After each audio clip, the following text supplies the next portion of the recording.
शहरातील रामवाडी भागात पाणीपुरवठा करणारी पाईपलाईन तुटल्याने पाण्याचा गंभीर प्रश्न निर्माण झाला आहे।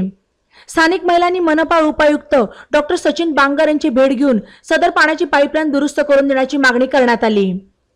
विकास उडानशिवे यांच्या मार्गदर्शनाखाली सदर पाण्याचा प्रश्न मांडण्यात आला।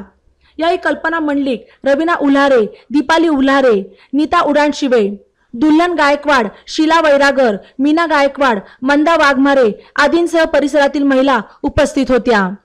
16 मार्च रोजी कराचीवाला नगर येथे रस्त्याचे काम सुरू करण्यात आले। या कामामध्ये रामवाडी भागात पाणीपुरवठा करणारी पिण्याची पाईपलाईन तुटली, त्यामुळे रामवाडी भागात पिण्याचे पाणी येण्याचे बंद झाले। तर तुटलेल्या पाईपलाईन मधून लाखो लिटर पाणी वाया जात असल्याचे नागरिकांनी स्पष्ट केले। या प्रकरणी तातडीने पिण्याच्या पाण्याची पाईपलाईन दुरुस्त करून नागरिकांना पाणी मिळण्याचा मार्ग मोकळा करण्याची मागणी रामवाडी येथील नागरिकांच्या वतीने करण्यात आली। ई नवा मराठा यूट्यूब चॅनलला सबस्क्राइब करा आणि बेल आयकॉनवर प्रेस करा।